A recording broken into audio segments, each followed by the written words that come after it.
오늘 여호수아서 7장 말씀을 통해서 위기와 실패 가운데 내일로 가는 길이 있다는 것입니다. 하나님은 우리 인생 가운데 세팅하시고 일으키시는 모든 사건은 우연히 되는 일이 없다는 거예요. 그래서 한번 보자는 것입니다. 자, 어느 한 뉴스 앵커가 이런 멘트를 기록으로 남긴 적이 있습니다. 뭐가 떠오르는지 한번 생각해 보세요. 기상을 고려하지 않은 무리한 운행이었다. 선장의 자질 부족, 승객 안전에 대한 무책임, 당국의 관리 감독 부실, 해난 구조 체계의 구멍, 후진국에나 있을 수 있는 실로 어처구니 없는 일이었다. 이런 멘트를 기록으로 남겼습니다. 뭐가 떠올랐습니까? 세월호가 떠올랐다. 여러 가지가 있었을 텐데 이 사건은 지금으로부터 25년 전 1993년도 10월 10일 날 한국의 서해안에서 페리오 해난 사고가 한번 일어났었습니다. 굉장히 큰 침몰 사건이 일어났는데 그 사건을 보고 한 국가기록원이 정부 문서에다가 기록해 놓았던 내용입니다. 많은 사람들이 이 문구만을 딱 보게 되면 5년 전에 한국에 있었던 그 세월호 사건을 언급을 할 것입니다. 근데 그와 동일한 사건이 이미 25년 전에 한국에서 똑같은 이유로 그런 사건이 일어났다는 것입니다. 그럼 문제가 뭐냐? 어떤 실패가 생겼는데 그 실패 때문에 큰 위기가 왔다. 근데 그 실패와 위기를 통해서 그것을 수정하고 개선해내는 이 작업, 이 교훈을 배우지 못한 거예요. 그래서 우리가 살아가는 삶 속에서 어떤 실패가 일어났었을 때 거기서 하나님이 주시는 메시지와 교훈점을 발견해내지 못하면 그것은 반복되게 됩니다. 그래서 하나님께서 우리의 인생을 통해서 일으키신 사건 속에서 답이 뭐냐는 거예요. 하나님의 메시지가 뭐냐는 거예요. 어떤 것에 실패를 했다. 그 실패는요, 하나님이 뭔가 깨우칠 것이 있어서 우리에게 일으키시는 것입니다. 오히려 그 실패보다 더 큰 실패는 실패를 통해서 하나님이 주신 메시지를 듣지 못한 채, 깨우치 못한 채, 레슨을 발견하지 못한 채 지나가 버리는 거예요. 이게 더 큰 실패라는 것입니다. 그래서 위기다, 실패다 이런 말들이 있는데 위기라는 것도 보게 되면 기자가 무슨 기자입니까? 기회 기자를 씁니다. 인생에 일어난 어떤 사건, 어떤 실패, 어떤 위기는 새로운 미래로 갈 수 있는 하나의 기회가 얼마든지 될 수 있다는 것입니다. 그래서 성경을 보게 되면 하나님께서 이스라엘 백성들에게는 어떤 한 개인에게 어려운 현실을 주었을 때 가만히 보게 되면 답이 있어요. 얼마든지 해결책이 다 있다는 것입니다. 우리가 여호수아서 6장을 보면서 하나님께서 이스라엘 백성을 이끌어 나가실 때 6장 안에 일어났었던 지난주에 봤던 사건이 하나님께서 40년 동안의 모든 광야를 다 마치고 이제 가나안 땅으로 진격해 들어갈 때 하나님 두 가지 큰 기적을 경험하게 하십니다. 하나는 4장에서 요단강을 넘어가야 여리고성 땅으로 가나안 땅으로 들어설 수 있으니까.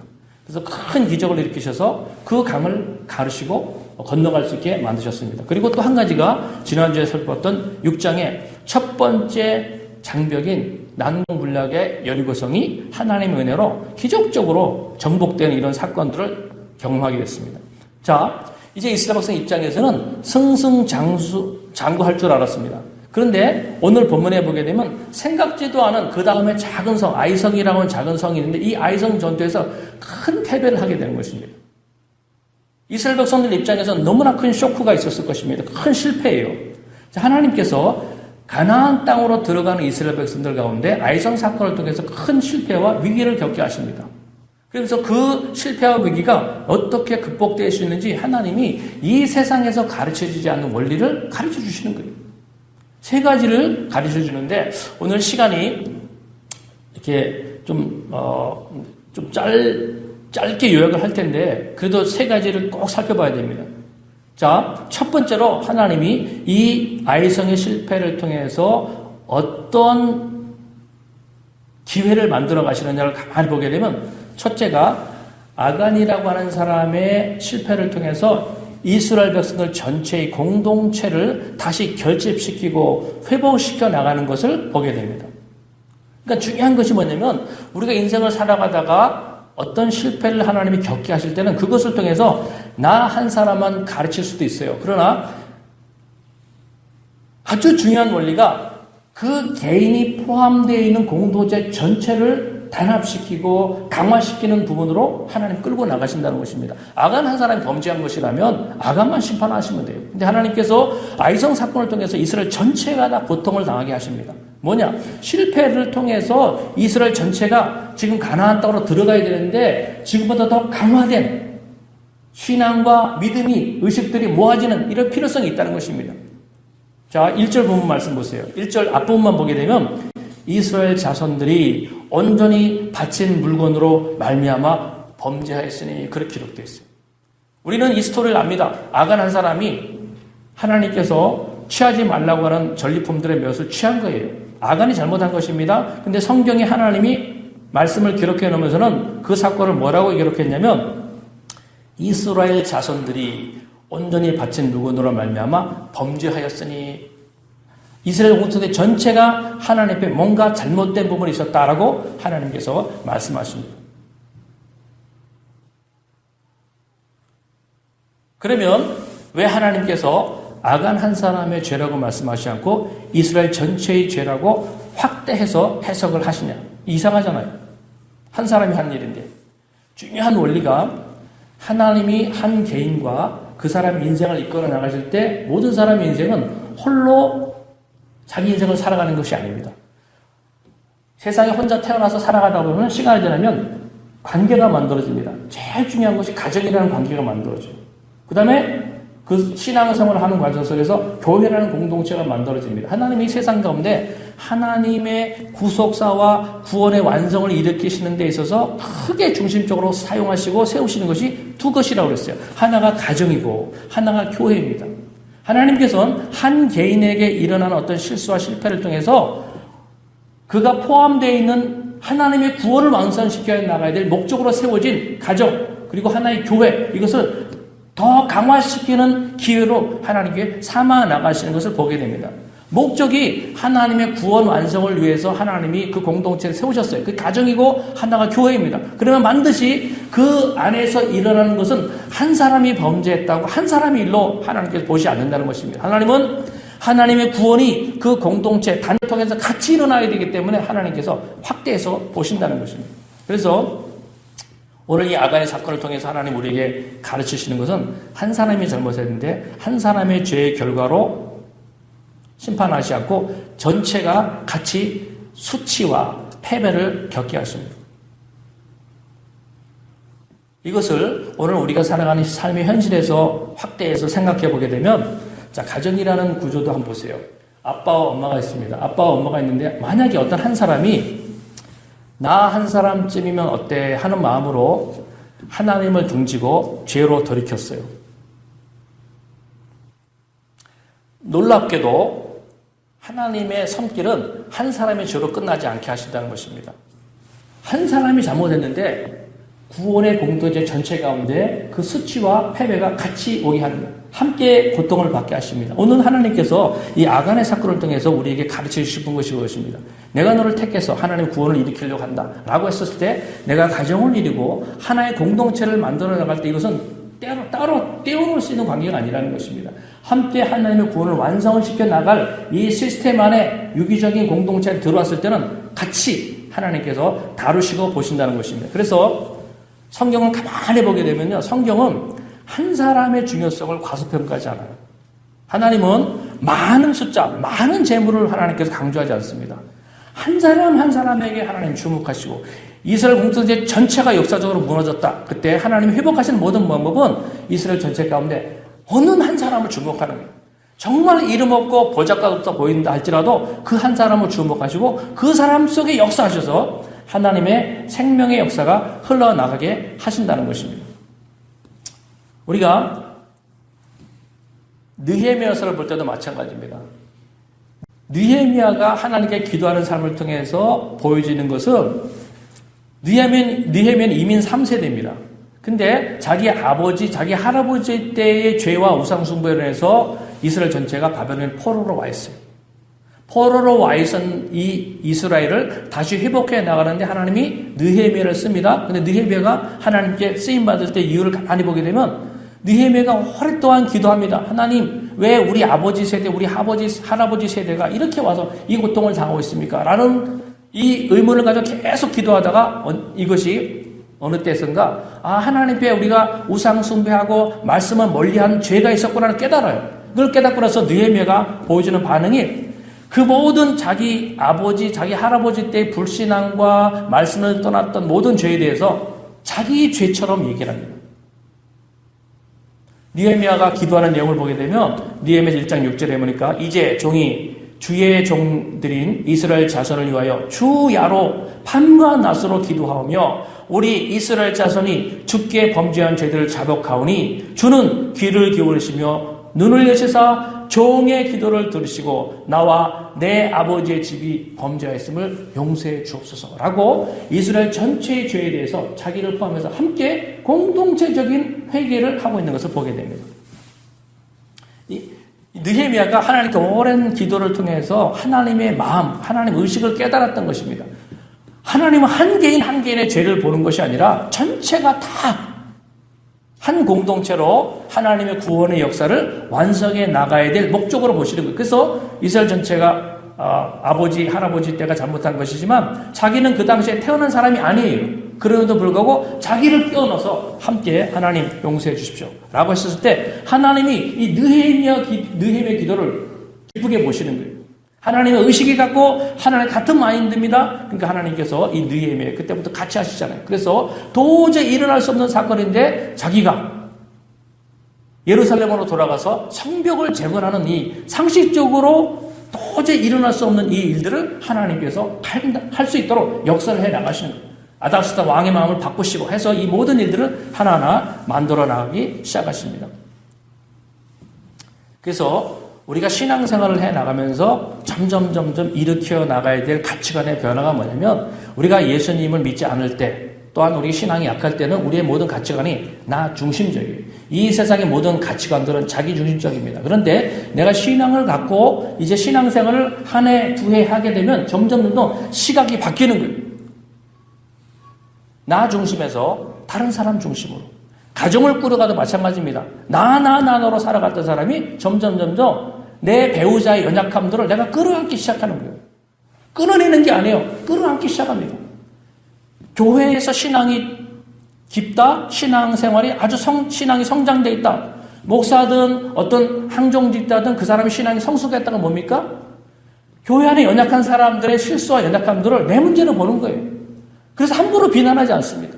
신앙이 성장한 사람은 누가 실수를 할지라도 함부로 비난할 수가 없어. 왜? 저것이 내 문제고 내가 풀어가야 될 문제라는 것들을 오랜 신앙을 통해서 깨닫기 때문에 그런 마인드가 오는 것입니다. 신앙이 약한 사람이 뭐냐면 나와 그 사람의 잘못들을 다 분리시켜버립니다. 잘못했어. 함부로 정죄와 비난이 나갈 수 있어요. 그런데 신앙이 성장하고 성령 안에 있다 보게 되면 이 모든 것들이 내가 풀어가야 될 가치고 내가 풀어가야 될 문제라는 이런 의식들이 우리 속에 일어나게 됩니다. 그래서 성경은 한 사람의 연약함 때문에 공동체 전체가 해를 당할 수도 있고 한 사람이 하나님께 바로 서게 되면 그 한 사람을 통해서 온 공동체, 가정이든 공동체 전체가 하나님께 돌아와서 평강한 기쁨을 나누는 그런 모임으로 설 수가 있다는 것입니다. 그 독일의 아주 유명한 화가 중에 스테인버그라고 하는 화가가 있습니다. 이 사람은 처음에는 명목상의 크리스찬입니다. 그냥 그 당시 한 200여 년 전의 사람이니까 그냥 독일이 기독교 국가 있지 않습니까? 그러니까 모든 국가 안의 분위기들이 신앙적인 분위기였으니까 이 사람이 그냥 교회를 갈 수밖에 없고 그래서 교회를 다니는데 예수님에 대한 믿음의 고백이 없고 그냥 왔다 갔다 교회만 다니고 있는 사람이었습니다. 화가였는데 그 당시는 독일이 기독교 국가였기 때문에 화가 자격증을 가지고 있는 사람은 반드시 1년에 한 번은 성화를 그려야 됐어요.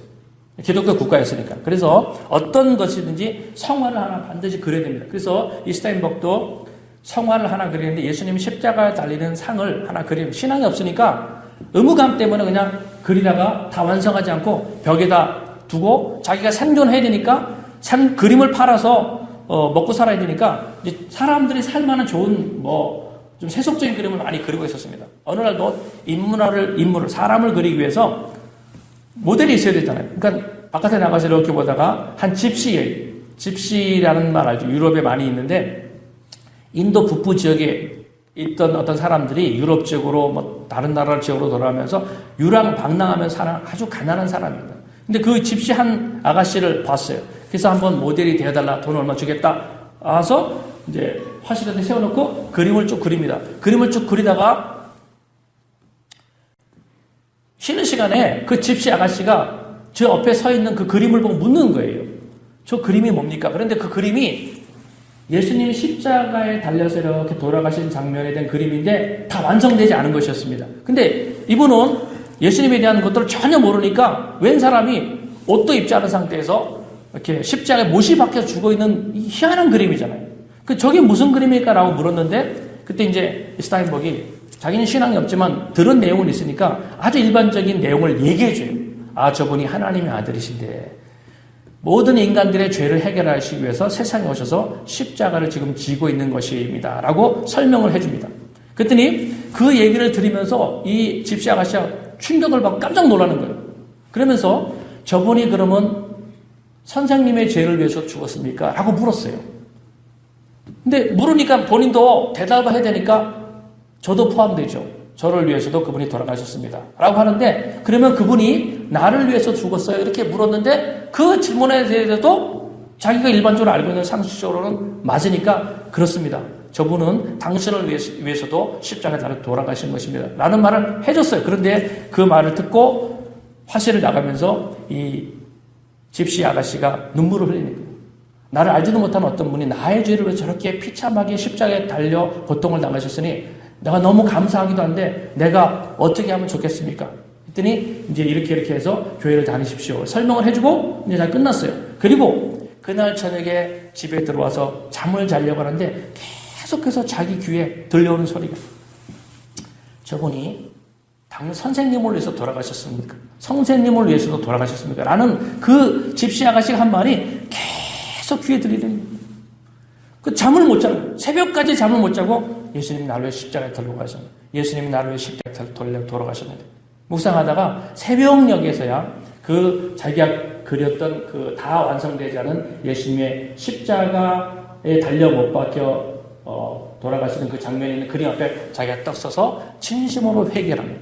하나님, 내가 지금까지 이름만 크리스찬이었지 주님을 믿지 않고 살아왔습니다. 나를 용서해 주십시오. 내가 이제부터 정식으로 예수님을 나의 구주로 믿고 받아들이겠습니다. 이 고백을 하게 됩니다. 그리고 나서 엄청난 성령의 감동이 일어나서 그때 그 감동으로 말미암아 한 문장을 그 그림에다 써놓습니다. 자기가 그렸던 그 그림의 맨 밑에다 써놨던 그 글자가 뭐냐면 주님은 나를 위해 십자가에 피를 흘리고 죽으셨는데 나는 주님을 위해 뭘 했나? 이 내용을 딱 써놨어요. 주님은 나를 위해서 십자가에 피를 흘리며 고통을 당하셨는데 나는 주님을 위해서 한 것이 하나도 없구나. 그 내용을 거기다 딱 써놨습니다. 그리고 그 그림을 완성해서 그림을 팔았어요. 근데 그 그림이 한 미술관 박물관에 이제 걸려져 있었습니다. 근데 어느 날 진센돌프라고 하는 백작이 그림을 구경하기 위해서 박물관을 갔다가 왔다 갔다 그림을 구경하다가 그 스테인버그라고 하는 사람이 그렸던 그 그림 앞에 딱 섰는데 거기 그 그림을 보면서 큰 감동을 받게 됩니다. 예수님이 나를 위해서 저렇게 비참하게 죽었는데 어떤 화가가 저렇게 아주 현실감 있게 그 그림을 잘 그려놨구나. 그런데 그 밑에 있는 글귀를 보면서 감동을 받은 거예요. 주님이 나를 위해서 십자가에 돌아가셨는데 내가 주님 위해서 지금 하고 있는 일이 아무것도 없구나. 너무나 큰 자극과 충격이 그 짧은 멘트 하나가 이 진센돌프의 심장 가운데 확 박힙니다. 그때의 그 충격과 감동으로 이분이 진센돌프 백작이 자기 집으로 돌아가서 젊은 백작이었습니다. 자기 전 재산을 다 정리해갖고 모라비안 형제단이라고 하는 복음을 전하는 평신도 선교단체가 다 기부를 해버립니다. 그리고 자기도 그 모라비안 선교단원의 한 멤버가 되어서 복음을 전하는 이런 일들을 그때부터, 여러분 200년 전입니다. 아직은 그 당시에 전 세계에 세계 복음화 일들이 일어나지 않았을 때예요. 근데 그때 이 모라비안 형제단이 아주 이름 없는 평신도 복음 전하는 선교단체였는데 재정적인 것이 모자라서 거의 문 닫을 지경에 있었습니다. 근데 이 진센토프 백작이 많은 돈을 기부한 것을 통해서 이 모라비안 형제단이 다시 살아나게 됩니다. 이 모라비안 형제단이 살아나면서 그 선교적인 열정으로 유럽으로, 미국으로 복음을 전하기 시작합니다. 엄청난 복음의 역사들이 막 일어나요. 복음을 전하는데 미국으로 복음을 전하러 갔던 모라비안 형제단의 많은 평신도 선교사들 중에 어떤 한 분이 배를 타고 영국으로 돌아옵니다. 영국으로 돌아오다 그 배가 큰 풍랑을 만나요. 근데 그 풍랑에 모든 사람이 배가 뒤집힐 상황이니까 다 죽겠다고 난리칩니다. 근데 거기서 모라비안 형제단의 평신도 선교사 이 두 분이 찬양을 하고 있는 거예요. 이 찬양하는 모습을 누가 봅니까? 영국에서 미국으로 복음을 전하기 위해서 전도 여행을 떠났던 존 웨슬레라고 하는 젊은 32살의 목사가 한쪽 구석에서 자기도 너무나 두려움 속에서 죽을지 모르겠다는 상황을 보고 있는데 두 사람이 손을 들고 하나님 찬양하는 모습을 보게 됩니다. 이걸 보고 나서 이 존 웨슬레 목사님이 큰 충격을 받아요. 저들이 믿고 있는 하나님하고 내가 알고 있는 하나님이 뭐가 다르냐는 거예요. 왜 저들은 이 엄청난 상황에서 저렇게 하나님을 찬송하고 편안할 수 있는가? 나는 왜 목사님 타이틀을 가지고 있으면서 이렇게 생명에 대한 두려움을 갖고 있는가? 자기가 충격을 받고 이분이 무사히 영국으로 돌아갔고 이분도 이 존 웨슬레 목사님이 형제단 모라비안 형제단으로 들어가요. 거기서 이분이 신앙적인 회복이 만들어지고 성령의 세례를 받게 되면서 변화가 일어나게 됩니다. 그리고 이 존 웨슬레가 변화를 받고 나서 시작한 일이 전 영국의 회개의 운동을 일으킵니다. 그래서 존 웨슬레 때문에 영국에 엄청난 영적 부흥이 일어나요. 이 존 웨슬레 때문에 일어난 하나의 교단이 뭡니까? 그게 감리교단입니다. 감리교단이 웨슬레 목사님 한 분 때문에 이런 엄청난 역사가 일어났습니다. 자, 전 여러분들하고 한 가지 생각해 보고 싶습니다. 영국이 엄청난 변화를 일어나고 미국이 엄청 영적 대각성을 일어나는 이 모든 것들의 시작이 어디서부터 시작했느냐? 한 집시 여인이 예수님의 스토리 하나를 듣고 자기 마음에 감동을 일으킨 것입니다. 그 작은 하나의 변화가 엄청난 파장 효과를 일으켜서 어마어마한 열매를 맺어나가는 이것이 하나님 나라의 원리라는 것입니다. 그래서 성경이 우리에게 말씀하시려는 건 뭐냐? 한 사람의 죄가 한 사람이 하나님을 벗어나는 그 삶을 살아왔을 때 거기서 나타나는 후유증도 어마어마하게 클 수 있다는 것입니다. 반대로 만약에 어떤 한 사람이 하나님의 말씀을 듣고 자기를 꺾고 그 말씀 앞에 순종하기 시작하면 그 한 사람 때 일어나는 변화도 이것이 하나님 나라의 원리라는 것입니다. 그래서 오늘 우리가 본문을 바라보면서 어떤 관점으로 이해되느냐? 왜 악한 한 사람이 지금 하나님이 이렇게 심각하게 다루시느냐? 아니라는 거예요. 하나님 나라의 원리는 생명에 들어와 있는 한 사람이 바로 서게 되면 하나님이 어마어마한 역사를 그 개인을 통해서 일으키신다는 것입니다. 자, 그래서 우리가 첫째로 이 사건을 통해서 우리에게 적용해 볼 것이 뭐냐면 우리가 살아가다가 우리는 완전하지 않습니다. 실패와 위기와 넘어지는 과정들이 일어납니다. 그때 우리가 생각해야 될 것들이 하나님께서 아간의 사건을 통해서 우리에게 뭘 가르쳤다는 거예요. 그것을 통해서 내가 속해 있는 가정, 내가 속해 있는 교회의 공동체가 다시 회복될 기회로 하나님이 쓰시고 있다는 걸 보라는 것입니다. 그게 끝이 아니라 그게 다가 아니라는 거예요. 그것을 통해서 하나님께서는 그 부분들을 다시 회복하시길 목적으로 하나님이 그것을 허락하시고 보고 계십니다. 자, 항상 기억하세요. 나 한 사람이 어떤 위치에 서 있느냐가 이렇게 중요할 수 있구나. 두 번째로 하나님께서 이 사건을 통해서 이스라엘 백성들에게 가르치시려고 하는 것이 뭐냐면, 자, 이스라엘 전체가 큰 위기를 겪지 않습니까? 근데 7절 말씀 보세요. 여호수아가 이 상황에서 뭐라고 말씀하세요? 7절 보세요. 이르되 슬프도소이다 주 여호와여 어찌하여 이 백성을 인도하여 요단을 건너게 하시고 우리를 아모리 사람의 손에 넘겨 멸망시키려 하셨나이까. 우리가 요단 저쪽을 만족하게 여겨 거주하였다면 좋을 뻔하였나이다 얘기하고 있습니다. 여러분, 이 여호수아가 말하고 있는 뉘앙스가 뭡니까? 이 아이성 때문에 엄청난 어려움을 겪고 나서 너무나 낙심되고 너무나 좌절되는, 여러분, 여호수아는 모세 다음으로 이제 지도자가 된 지 얼마 안 된 사람입니다. 그 큰 난관과 어려움과 실패를 본 적이 없어요. 근데 직접 자기가 당하고 나니까 이 한 가지 사건을 겪으면서 마음이 딱 내려앉은 것입니다. 어떻게 해야 될지 모르는 거예요. 주저앉아 있습니다. 근데 또 9절 말씀도 보세요. 마귀가 어떤 생각? 가나안 사람과 9절에 보면 가나안 사람과 이 땅의 모든 사람들이 듣고 우리를 둘러싸고 우리 이름을 세상에서 끊으리니 주의 크신 이름을 위하여 어떻게 하시려 하나이까? 라고 이제 하나님께 탄원하는 기도를 하고 있습니다. 그러니까 뭐냐면 지금 여호수아의 마음 가운데 이 위기와 실패의 상황과 혼돈의 상황에 대해서 감당을 못하는 거예요. 이제 다 끝났다. 할 일이 없다. 우리 이름을 세상에서 끊으리니 이제 끝났다는 것입니다. 근데 여호수아가 뭐를 하나 아직은 훈련되지 않고 모르고 있냐면 어떤 한 개인이든지 어떤 한 공동체든지 어떤 위기와 어려움이 일어나는 것을 허락한다면은 하나님이 그 실패 스토리 뒤를 이어갈 그 다음의 스토리가 하나님에 의해서 기획되어 있다는 것입니다. 여호수아가 지금 아직은 지도자가 된 지 얼마 안 돼서 이걸 모르는 거예요. 하나님께서 여호수아에게 10절에 뭐라고 해요? 10절 한번 보겠습니다. 10절을 같이 한번 읽겠습니다. 시작. 여호와께서 여호수아에게 이르시되 일어나라 어찌하여 이렇게 엎드렸느냐. 하나님 말씀하십니다. 그 실패와 위기 속에서 하나님 말씀하신 거예요. 어째 너 지금 엎드려 있어? 지금 일어나야 될 때야. 하나님께서 끝이라고 여호수아가 결론을 내는데 끝이 아니라는 거예요. 지금 하나님은 하실 일이 있다는 것입니다.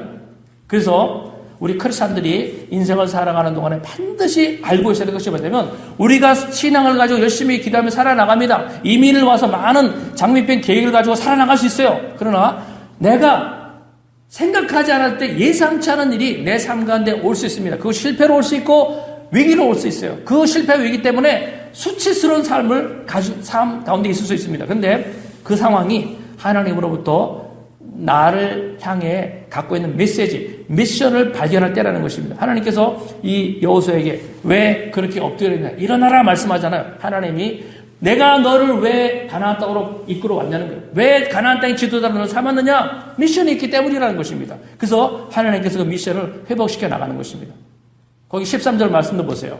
13절 같이 읽겠습니다. 시작. 너는 일어나서 백성을 거룩하게 하여 이르기를 너희는 내일을 위하여 스스로 거룩하게 하라. 이스라엘의 하나님 말씀에 이스라엘아 너희 가운데 온전히 바친 물건이 있나니 너희가 그 온전히 바친 물건을 자 여기까지 앞부분을 제가 한번 다시 읽습니다. 중요한 문장이 있어요. 너는 일어나서 백성을 거룩하게 하여 이르기를 그 다음에 뭐라고 하냐면 너희는 내일을 위하여 스스로 거룩하게 하라. 그렇게 말씀합니다. 너희 앞에 내일이 있다는 것입니다. 하나님이 하실 옛날 그 개혁성경에는 이 표현이 좀 더 쉽게 되어 있어요. 옛날 개혁성경이 뭐라고 되냐면 너희는 스스로 정결케 하여 내일을 기다리라 말씀하십니다. 하나님이 기획하고 있는 내일이 있다는 것입니다. 지금 침체에 빠져서 엎드려 있을 때가 아니라는 거예요. 그래서 내일 하나님이 하실 일들이 있는데 그거를 이루기 위한 준비를 해라 이것을 말씀하고 있는 것을 보게 됩니다. 여러분 우리가 살아가는 모든 삶엔 다 이런 과정들이 우리 속에 있게 됩니다. 우리가 이민을 와서 살아가는 사람들의 삶을 다 보세요. 우리가 이민 와서 정착하는 사람들 보게 되면 온 지 얼마 안 돼서 영주권을 받고 아이들이 학교에 잘 적응하고 또 가정 내 부부 사이나 부모와 자식 간의 모든 관계들이 평판해서 그냥 눌룰룰 하면서 살아가는 그런 이민자들, 크리스찬들의 삶이 많은가? 정말 없진 않지만 손꼽힙니다. 다 살아가다 보면 한두 가지 어려움과 실패와 위기들을 다 겪게 됩니다. 그때 우리가 생각해야 될 것들이 우리 집은 여기까지인가 봐. 여기서 멈추지 말라는 것입니다. 우리는 아무리 해도 이것이 우리 집의 결론인가 봐. 내 인생은 여기까지가 다인 것 같아. 그렇게 왜냐하면 인간적으로 보게 되면 여기 와서 이 다수 영어권 문화 속에서 뭔가 자기 어떤 영역을 만들어내는 것이 인간적으로 보게 되면 결론이 안 나는 거예요. 언어도 딸려요. 그런데 이 인맥도 딸려요. 그 다음에 뭐 전문적인 실력을 갖추고 있는 것이 아닙니다. 모든 나이도 안 돼. 모든 것에 다 딸리니까 당연히 이런 마음이 들 수 있어요. 열심히 해왔는데 여기까지인가 보다. 이런 마음이 우리 속에 들 수 있습니다. 근데 하나님이 말하는 거예요. 하나님 아니라는 거예요. 내일을 위해서 오늘 준비해야 될 것이 이것을 우리에게 말씀하십니다. 그래서 성경에 보게 되면 하나님이 모든 사람에 찾아오셔서 말씀하시는 스토리가 다 이렇습니다. 여러분, 베드로 한번 생각해 보세요. 베드로가 예수님을 3번 부인하잖아요. 3번이나 부인합니다. 베드로 입장에서 그 당시에 마음이 어떠했습니까? 예수님 십자가에 달려 돌아가시는 것을 다 봤습니다. 그러면서 다 끝났구나 생각했어요. 이것이 결론이다. 베드로 그렇게 생각했었습니다. 근데 이게 끝이다라고 생각하니까 할 일이 아무것도 없어요. 그래서 옛날 고기잡이였던 금을 가지고 고기 잡으러 갔습니다. 근데 예수님이 거기 찾아오세요. 예수님이 찾아오셔서 예수님께서 베드로에게 뭘 말씀하십니까? 3번이나 반복해서 내가 나를 사랑하냐 말씀하시면서 내 양을 치라, 내 양을 먹이라 하면서 실패했던 그 현장에서 하나님의 미션이 와요. 여러분, 우리 인생은 하나님 갖고 있는 개인적인 미션들이 다 있습니다. 교회도 갖고 있는 미션이 있지만 개인적인 미션이 다 있어요. 이것은 내가 한 번도 상상하지 않은 미션들입니다. 하나님께서 성령을 통해서 우리에게 그 미션을 실패 현장에서 깨우쳐 주십니다. 그러면서 하나님께서 지금 왜 네가 실패했는지를 설명하는 거예요. 3번씩이나 질문하지 않습니까? 베드로가 왜 실패했어요? 내 힘으로 할 수 있다고 생각했거든요. 예수님 따라가는 거, 예수님 쫓아나가는 거, 예수님 시키신 거 자기가 할 수 있다고 그랬어요. 그래서 큰 소리 쳤어요. 근데 실패 현장에서 예수님이 말씀하신 메시지는 앞으로 네가 살아가야 될 내 미션을 이룬 모든 삶은 내 힘으로 할 수 있는 거, 너희 힘으로 할 수 있는 일이 아니야. 절대적으로 나를 의지하고 성령을 의지해야 돼. 그래서 성령이 임하실 것을 준비해라고 가르쳐 나가셨습니다. 여러분, 베드로도 마찬가지고 사도 바울도 보세요. 사도 바울도 철저한 율법주의자였습니다. 하나님에 대해 열심히 대단했어요. 정말 바리새인 중에 바리새인이었고 율법을 지키는 것에 생명을 건 사람이었습니다. 그러니까 자기가 볼 때는 아니다 싶으니까 스데반 집사가 돌에 맞아 죽는 것도 자기가 가담했어요. 율법을 어긴 자들은 마땅히 죽어 마땅하다. 자기 동참했었습니다. 그러다가 다메섹 도상으로 가다가 예수님의 음성을 들으면서 자기 자신의 하나님의 큰 깨달음이 오지 않습니까? 너무 큰 충격이 와가지고 눈도 안 보이고 3일 동안 눈도 보이지 않는 상태를 하나님 만들어 주셨어요. 그리고 나서 하나님이 아나니아라고 하는 선지자를 바울에게 보내서 하나님 뭐라고 말씀하십니까? 눈이 보이지 않아서 자기가 걸어가야 될 길을 알지 못했던 이 바울에게 너처럼 눈이 멀어져서 율법에 묶여있는 온 이스라엘 그리고 온 이방인들을 내 앞으로 돌아오게 해. 이 일을 위해서 내가 너를 택한 그릇이야라고 하나님의 미션이 바울에게 들어오게 됩니다.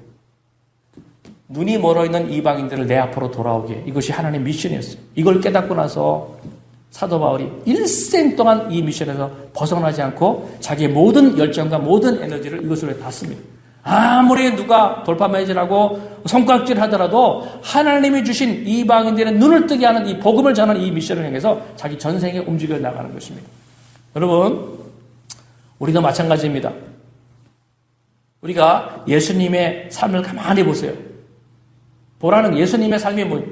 인간적으로 예수님의 3년 동안의 삶을 가만히 보게 되면 예수님의 삶은 실패한 것입니다. 왜?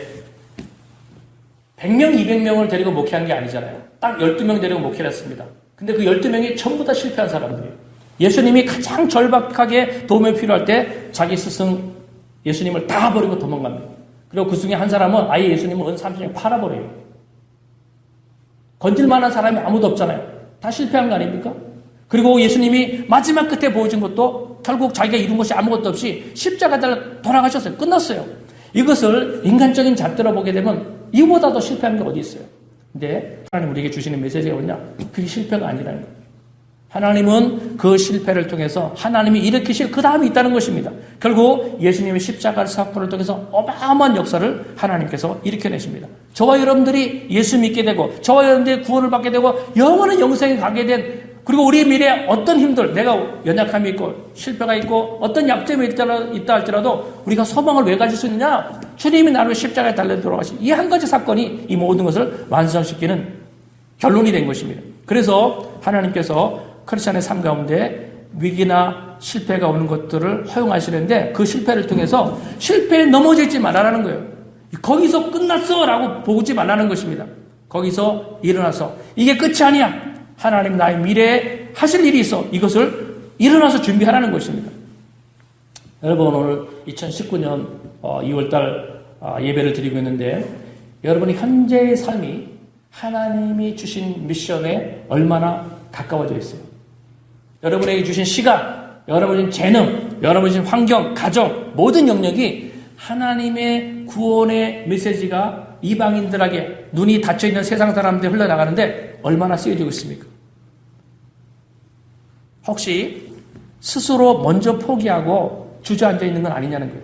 하나님 우리에게 말씀하시는 것입니다. 하나님이 여호수아에게 말씀하신 것이 오늘 우리에게 말씀합니다. 오늘 집에 가시면 여호수아에게 하나님께서 13절에 말씀하신 것 이런 내용들을 하나 깊이 묵상하면서 하나님 내가 뭘 하기 원하십니까? 계속 물으세요.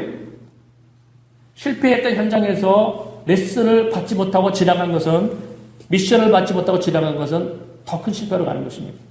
하나님 실패 현장에서 반드시 무릎 꿇고 기도하게 되면 하나님께로는 답이 있습니다. 자, 이렇게 하나님 두 번째 여호수아를 일으키십니다.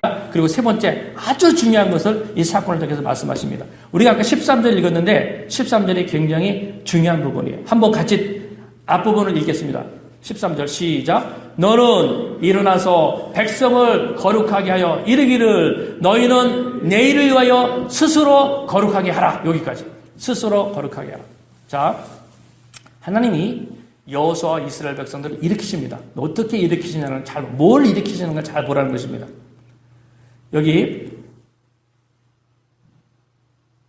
내일을 위하여 스스로 거룩하게 하라. 이 말씀은 무슨 말입니까? 우리의 삶 속에 있는 실패를 통해서 세속적인 더러움들을 걷어내라는 정리하라는 것입니다. 이것이 하나님이 일으켜 나가시는 첫 번째 순서입니다. 우리가 실패를 통해서 레슨을 받지 못하고 지나갔다는 것이 뭡니까? 세속적인 더러움이 있다는 거예요. 그것 때문에 실패가 온 것입니다. 근데 그것이 드러나지 않은 거예요. 레슨을 발견하지 못, 그걸 청소하지 못하고 청산하지 못한 것입니다. 이것이 다시 들고 지나가는 것은 또다시 또 다른 실패로 가지는 길이 될 수밖에 없다는 것입니다. 여러분, 그래서 우리가 살아가다가 실패나 어려움을 겪을 때 돈 때문에 어려움이 올 수 있어요. 사업을 하다가 돈 문제 때문에 큰 어려움이 오게 되면 돈 문제구나 이렇게 생각할 수 있습니다. 돈 문제가 아니에요. 크리스찬들이 봐야 될 것은 돈 문제가 아닙니다. 내가 살아나가는데 자식이 나를 힘들게 하고 자식 문제로 늘 갈등을 겪습니다. 자식 문제가 아니라는 거예요. 자식 문제 이전에 하나님 앞에서 풀어가야 될 죄의 무게가 나한테 있다는 거예요. 이게 풀어져야 된다는 것입니다. 그래서 하나님께서 이스라엘 백성들의 아간의 범죄를 통해서 하나님이 일으켜 나가시는 순서가 뭐냐면 내일 하나님이 일으키실 일들을 위해서 너 지금 거룩해야 돼. 세상적인 것들, 세속적인 더러움들, 생각과 행위 속에 언어 속에 우리가 세속적이고 변화되지 못한 것들이 있어요. 이런 것들을 걷어내는 작업을 반드시 감당해야 된다는 거예요. 그래야 나의 인생 가운데 미래가 와줄 수 있다는 것입니다. 여기 하나님께서 이스라엘 백성들에게 가나안 땅을 정복할 때 왜 하나님께서 이렇게 말씀하시는지 우리가 잘 알아야 됩니다. 자, 이스라엘 백성들에게 가나안 땅을 주시잖아요. 그 가나안 땅을 가서 정복하라고 그랬어요. 그래서 정복하기 위해서 지금 정복 전쟁을 하고 있는데 잘 알아야 될 것이 왜 하나님이 이스라엘 백성들에게 가나안 땅을 정복하라고 그래요. 왜 가나안 땅을 정복해서 거기 있는 일곱 족속 생명 있는 기식 있는 모든 것들은 다 죽이라고 그랬습니다. 이 본문 때문에 자주 이제 우리가 윤리적으로 의문이 들 때가 많이 있습니다. 왜 신실하신 하나님께서 그 죄 없는 어린아이까지 다 죽이게 하셨지? 이런 어떤 윤리적인 접근을 하게 되는데 이 가나안 땅의 정복 전쟁은요 종교적 접근해야 될 말씀. 하나님이 그냥 세상에서 일어나는 어떤 정복 전쟁의 어떤 개념으로 설명하시는 것이 아닙니다. 세상의 정복은 정복하면 빼앗는 것이 당연한 것입니다. 근데 하나님이 이 정복 전쟁을 보게 되면 정복했어요. 그리고 많은 전리품들을 얻습니다. 근데 아무것도 가지지 못하겠어요. 사람은 다 죽이게 하고 거기서 얻어진 전리품, 금, 은, 옷 어떤 것도 취하지 말라고 그랬습니다. 그러니까 세상의 정복 전쟁이 아니라는 거예요. 하나님 종교적으로 말씀하신 것이 있기 때문에 그렇습니다. 그게 무슨 의미가 있는지를 알아야 되는 것이 자, 우리 성경 우리 가지고 계신 6장 17절 18절 읽을 겁니다. 이게 왜 하나님이 이스라엘 백성들에게 가나안 족속 전체를 멸하라고 하시는지 의미를 좀 알아야 왜 이런 일들을 일으키시는지 우리가 해야 될 일이 뭔지를 우리가 알 수 있습니다. 자, 17절 찾으셨으면 17절하고 18절 두 절을 같이 읽겠습니다. 시작. 이 성과 그 가운데 있는 모든 것은 여호와께 온전히 바치되 기생 라합과 그 집에 동거하는 자는 모두 살려주라. 이는 우리가 보낸 사자들을 그가 숨겨 주었음이니라. 너희는 온전히 바치고 그 바친 것 중에서 어떤 것이든지 취하여 너희가 이스라엘 진영으로 바치는 것이 되게 하여 고통을 되지 아니하도록 오직 너희는 그 바친 물건에 손대지 말라. 자, 저를 보시고요. 요거를 잘 이해해요. 우리가 성경을 막 읽으면 무슨 뜻인지 잘 몰라요. 여기 보게 되면 하나님 이스라엘 백성들에게 가서 정복하되 다 제거하라, 다 죽이라. 살아있는 것은 다 죽이라고 그랬고 대신 생명이 없는, 여러분 옷이라든지 금이나 은은 생명이 없어요. 근데 그 생명이 없는 것들은 어떻게 하라고 그랬냐면 온전히 바치라 그랬습니다. 그죠? 여기 어디요? 17절에 보게 되면 이 성과 그 가운데 있는 모든 것은 여호와께 바치되 기생 라합과 그 집에 동거하는 자는 모두 살려주라. 이는 우리가 보낸 사자들 그가 숨겨 주었음이니라. 이렇게 말하고 있습니다. 그 여기 보게 되면요, 두 단어가 서로 비교가 됩니다. 하나는 여호와께 바치라 이거 하나고 또 하나는 거기 바친다라는 것하고 하나가 더 나오는데 살려주라는 말이 나오잖아요. 17절에 보니까 그 집에 동거하는 자는 살려주라. 다 죽이고 그 사람들은 살려주라 이런 표현이 나옵니다. 그러니까 바친다라는 것하고 살려준다라는 두 가지 반대적인 의미를 서로 비교해서 설명하고 있습니다. 요거를 좀 우리가 좀 이해를 해야 됩니다. 하나님께서 이스라엘 백성들에게 가나안 땅을 들어가서 모든 것을 정복을 다 죽이라고 말씀하시는 것은 그냥 세상적인 정복 전쟁이 아니라 하나님이 가나안 족속을, 가나안 땅을 심판하시는 것입니다. 왜냐하면 우상 숭배와 그다음에 패역함, 악이 하나님이 정하신 선을 넘어선 거예요. 하나님이 그걸 다 제거하시겠다는 것입니다. 근데 하나님이 인류 역사의 마지막 때 어떤 심판으로 제거하시는 것보다 이때는 이스라엘 백성을 통해서 대행으로 너희가 내 대신 가서 그것을 다 심판해 라고 말씀하신 것입니다. 그래서 모든 살아있는 것은 다 끝을 내라는 것입니다. 그때 하나님께서 살아있는 것은 다 죽이되 생명을 갖고 있지 않는 것들은 하나님 뭐라고 말씀하시냐면 다 나에게 바쳐 너희가 가질 수 없는 거야 라고 얘기하고 있습니다. 이게 무슨 개념이냐면요, 히브리어에 헤렘이라는 단어가 있습니다.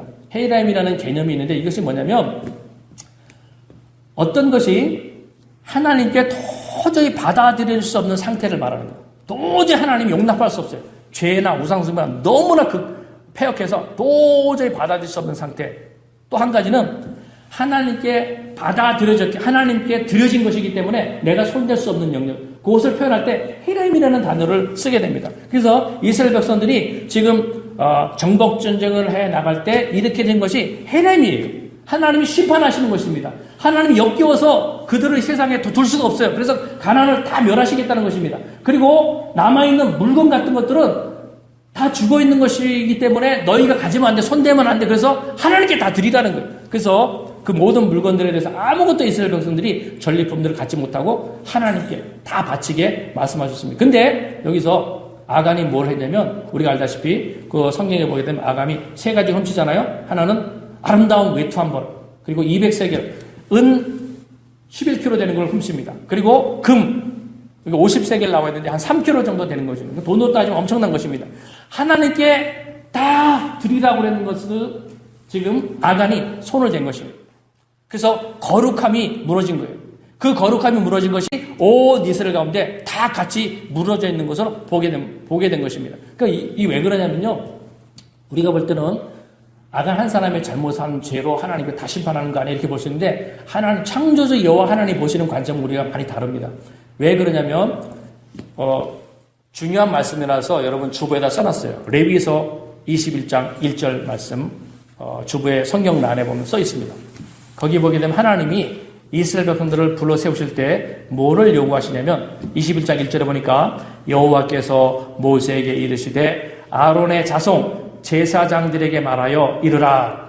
그의 백성 중에서 죽은 자를 만짐으로 말미암아 스스로 더럽히지 말려니와. 자, 저를 보세요. 이게 좀 설명이 필요합니다. 오늘 조금 시간이 지나도 너무 중요해서 이게 우리가 연관되는 연결점을 우리가 알아야지만 이 잘못을 하지 않을 수 있어요. 자, 하나님이 이스라엘 백성들을 출애굽시킨데 훈련시킬 때 제사장들에게 특별한 요청을 했어요. 그 뭐냐면 제사장들 이것저것 다 하되 죽은 자들을 손대지 말게 하십니다. 왜? 제사장들은 하나님, 생명신 하나님에 관계된 일을 종사하는 사람이에요. 그래서 의도적으로 너희는 죽은 것, 생명이 없는 것은 아예 접촉하지 마. 하나님 특별히 요청을 하셨습니다. 21절, 11절에 보게 되면 부모가 죽었는데도 제사장은 손을 대지 못하게 했어요. 그러니까 하나님이 죽은 것들하고 하나님은 연결될 수 없다는 것입니다. 거룩하지 않은 것, 더러운 것은 하나님 나라에서는 0.001%도 접촉될 수 없다는 것입니다. 하나님 그것을 가르치시려고 하나님 상징적으로 제사장들에게 죽은 것, 더러운 것은 일절 손대기 못하게 하셨어요. 그러면 우리는 신약시대에 살고 있습니다. 예수님이 오신 신약시대에 살고 있는 우리들 가운데 그 말씀들이 우리에게 무슨 의미가 있냐는 거예요. 여러분, 예수님 분명히 우리에게 말씀하셨어요. 하나님 분명히 성경을 통해 말씀하셨습니다. 예수님께서 세상에 오심으로 말미암아 우리의 심을 어떻게 받겠다고 말씀하셨냐면 너희가 하나님 앞에서 거룩한 제사장이 되었다라고 말씀하십니다. 그러면 우리에게 구약의 이스라엘 백성들의 제사장들이 요구했던 동일한 가치관들이 우리 속에서 똑같이 요구하신다는 것입니다. 그래서 우리로 하여금 하나님께서 하나님의 속성과 맞지 않는 더러운 것, 죽은 영역들, 부정적인 영역들, 이것을 접하지 않도록 계속 강조를 해 나가십니다. 여러분, 예수님이 오셔서 율법을 없앤 게 아니잖아요. 예수님 직접 마태 5장 17절에 뭐라고 말씀하시냐? 내가 율법이나 선지자를 폐하러 온 줄로 생각하지 말라. 폐하러 온 것이 아니라 완전하게 하기 위해서 왔다라고 말씀하시면서 하나하나를 다시 다 재해석하십니다. 그래서 옛사람에게 말한 바 살인하지 말라. 누구든지 살인하면 심판을 받으리라 말씀하였다는 것을 너희가 들었거니와 나는 너에게 이르노니 살인하는 것에 대해서, 인간관계에 대해서, 결혼생활에 대해서, 예배드리는 모든 것에 대해서 예수님께서 다시 다 재해석시켰습니다. 그래서 구약 제사장들에게 말했던 죽은 자들 접촉하지 말아라는 것이 오늘 우리들 가운데는 하나님 앞에서 죽어있는 것, 소망이 없는 영역 혹은 더러운 영역, 이런 모든 것들은 접하지 말아라는 것입니다. 아예 생각도 하지 마. 그래서 말을 할 때 부정적인 나쁜 말을 하는 게 아니에요. 우리가 세상을 살다 보면 죽어있는 것, 부정적인 것을 볼 수는 있습니다. 그런데 그런 것들을 다 자꾸 떼어내라는 거예요. 그런 것은 하나님의 영역에 들어올 수 없다는 거죠. 의도적으로 이런 신음들을 우리가 해 나가라는 것입니다. 자, 여호수아 7장 말씀으로 다시 돌아오게 되면 아간이 범죄했어요. 근데 아간이 한 이 몇 가지 물건들을 도둑질한 것보다 더 큰 잘못들이 이스라엘에 뭘로 만들어지냐면 하나님 앞에 거룩함을 범한 것이 되어버린 것입니다. 무슨 말입니까? 하나님이 물질이나 모든 것들, 가나안 땅이나 모든 것들은 죽은 거야. 손대지 마. 다 내게로 돌아와야 돼. 우상 숭배에게 들여진 거야. 아무것도 손대지 말라고 그러는데 그것을 아간의 손대므로 온 이스라엘이 그런 동일한 실수들이 연결이 되어버린 것입니다. 그래서 하나님께서 이것 때문에 이스라엘 백성들 전체를 향한 하나님의 심판이 만들어지게 합니다. 우리가 볼 때는요, 이거 아간 한 사람이 한 거 아니야. 그렇게 볼 수 있어요. 그런데 3절 말씀 보세요. 3절에 보게 되면 여호수아에게로 돌아와 그에게 이르되 백성을 다 올라가게 하지 말고 2,3,000명만 올라가서 아이를 치게 하소서. 그들은 소수이니 모든 백성을 그리로 보내어 수고롭게 하지 마소서. 이렇게 얘기합니다. 자, 이게 무슨 의미냐면 전쟁을 하는데 여리고성을 무너뜨린 이후에 이스라엘 백성들의 생각 속에 뭐가 들어옵니까? 아이성을 딱 봤는데 아이성은 작아요. 여리고성도 무너뜨렸는데 저거 우리가 다 할 수 있는 거 아니야? 그렇게 하면서 뭐라고 얘기합니까? 정탐꾼이 가가지고 아이성 딱 보고 온 다음에 얘기하는 것이 그들은 소수이니 모든 백성을 그리로 보내어 수고롭게 하지 마세요. 이렇게 여호수아에게 얘기합니다. 이게 하나님 보실 때 아간과 같은 범죄가 이스라엘 안에 같이 흘러가고 있는 것이죠. 교만함으로 말미암아 자, 무슨 범죄가 일어나고 있는 것을 설명하는 것이냐면요. 여러분, 지금 이스라엘 백성들이 가나안 땅을 정복하는 것이 누구의 전쟁입니까? 하나님의 전쟁이에요? 이스라엘 백성들의 전쟁이에요? 누구 전쟁이죠?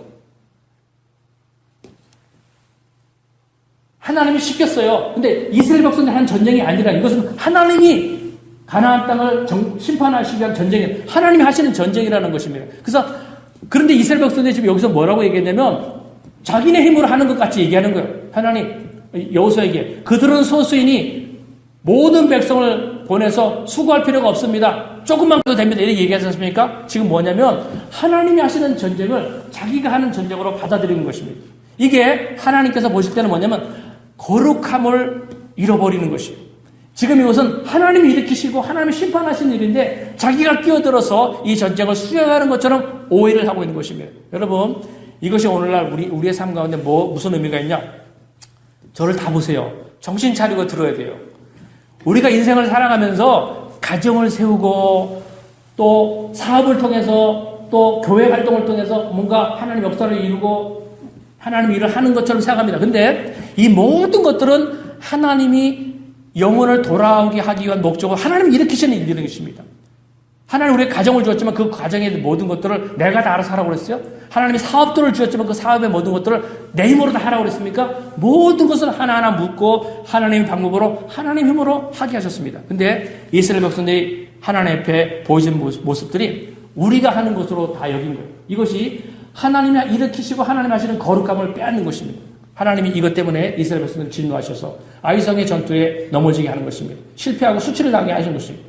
거룩을 잃어버렸다는 것입니다. 그래서 이 모든 것들이 돌아오는 방법들이 다 뭐냐면 하나님께 다 내어 맡기라는 거예요. 하나님이 일으키시는 전쟁으로. 그래서 이스라엘 백성들이 회개하고 다시 돌이킴을 통해서 하나님이 그 다음날 온전한 회복이 일어나도록 여호수아 8장에 그런 역사들을 만들어 나가십니다. 그래서 여기 보게 되면요, 7장 맨 뒷부분에 보게 되면 나중에 아간을 하나님이 어떻게 심판하십니까? 범죄한 아간을 대표자로 아간 골짜기에서 돌에 맞아서 돌무더미에 쌓여서 죽게 만들어 가셨습니다. 그러면서 이 아골 골짜기가 성경에 보게 되면 호세에서 2장 15절에 여러분 주보에 중요한 성경에다 써놨어요. 이 아골 골짜기가 죽음을 대표하는 상징적인 곳인데 하나님이 이걸 어떻게 역사해 나가시는지를 하나님은 다 기록을 해놓으셨습니다. 호세에서 2장 15절에 보게 되면 거기서 비로소 그의 포도원을 그에게 주고 아골 골짜기로 소망의 문을 삼아 주리니 그가 거기서 응대하기를 어렸을 때와 애굽 땅에서 올라오던 날과 같이 하리라. 하나님께서 성경 전체는 연결된 것입니다. 하나하나 사건이 아니에요. 하나님이 그 여호수아 때 역사적으로 했었던 가장 비참했던 사건을 하나님이 상징으로 들어서 이것을 내가 너희에게 이 아골 골짜기가 소망의 문이 되게 하겠다라고 말씀하십니다. 여러분, 여러분들 살아가는 신약시대에 아골 골짜기와 같은 환경으로 갈 수밖에 없어요. 왜? 우리가 하나님의 거룩함을 다 잃어버렸거든요. 살아가는 인생의 주도자가 누굽니까? 여러분, 지금 현재 내가 인생을 살아가는데 주인이 하나님이시여 나예요. 우리가 가장 중요하게 점검해야 될 부분들입니다. 내가 나의 인생을 끌고 있느냐? 하나님이 나를 끌고 가시고 있느냐? 내가 끌고 있는 모든 것들을 하나님께서 이스라엘 백성들이 거룩함을 잃어버린 전쟁을 하고 있듯이 내가 그 삶을 살고 있다는 것입니다. 그래서 인생 가운데 고난과 고통이 오는 거야. 가정생활 속에 왜 아픔이 오고 수치와 실패가 오느냐? 내가 끌고 나갔다는 것입니다. 그래서 아골 골짜기의 삶으로 갈 수밖에 없는데 하나님 이 모든 것들을 어디로 완성시켜 나가시느냐? 그 아골 골짜기가 소망의 문이 되게 하겠다 말씀하십니다. 그러면 우리가 신약 시대에 살고 있는 우리에게 이 소망, 아골 골짜기가 소망의 문으로 삼는다고 말씀하시죠. 그게 뭡니까? 예수님이 세상에 오셔서 어디로 가셨어요? 그분이 모든 인간들이 짊어져야 될 거룩함을 잃어버리고 자기가 주인되어 살아가는 모든 삶을 짊어지고 본인이 아골 골짜기로 가셔서 거기서 십자가에 달려 돌아가시므로 그분이 답을 예수님이 죽은 자에 관계된 모든 것들을 다 짊어지신 것입니다. 내가 손댈 모든 것들을 예수님이 다 짊어지고 그분이 아골골에 죽으셨어요. 그리고 우리에게 하는데 그 아골 골짜기가 너에게 소망의 문이 되게 할 거야. 그래서 모든 사람들이 예수님을 바라볼 때 그 실패와 무너졌던 것, 잃어버렸던 재산과 모든 것들이 그 예수님을 통해서 다 회복된다는 것입니다. 이것을 성경이 전체가 우리 가운데 말씀해 주고 있습니다. 그래서 오늘 우리 말씀 묵상하면서 길게 말씀했지만 이런 하나하나의 역사적인 스토리가 신약으로 이어오면서 무엇으로 연결되는지를 마음속에 잘 새겨두고 하나님 실패와 위기와 고난 속에서 하나님을 바라볼 수 있는 마음들을 허락해 주시고 여기에 주저앉아 있지 않고 하나님이 약속하신 미래가 준비될 수 있도록 내 영혼을 거룩하게 해 주십시오. 그래서 거룩을 해서 우리가 많이 씨름하셔야 돼요. 예배드리고 기도하고 말씀 묵상하는 것을 종교적인 행위 수준으로 보지 말고 이것은 내 생명이 달리는 것입니다. 그래서 누구든지 이 말씀에 순종해서 가기 시작하면 하나님이 회복을 주십니다. 거기 소망이 일어나요. 다 죽은 것 같은데 거기 소망의 싹이 일어나도 하나님 역사를 해나가십니다. 여러분 이거를 보게 될 거예요. 가정에서 주변의 경건한 신앙인들을 통해서 우리가 섬기는 교회를 통해서 이걸 보게 될 것입니다. 하나님이 진짜 그렇게 하시는가? 하나님이 그 증거가 되는 샘플들을 만들어 나가실 것입니다. 합심해서 이런 부분들을 놓고 한 주간 내내 기도하시길 바랍니다. 자, 우리 한 1, 2분 동안 오늘 본문 말씀 가지고 하나님 이 여호수아의 정복 전쟁을 통해서 일으키셨던 하나님의 모든 메시지, 레슨들을 이것이 내 삶 속에 깨달아지고 이것이 적용될 수 있도록 역사해 주시옵소서. 우리 합심해서 같이 통성으로 기도하시겠습니다.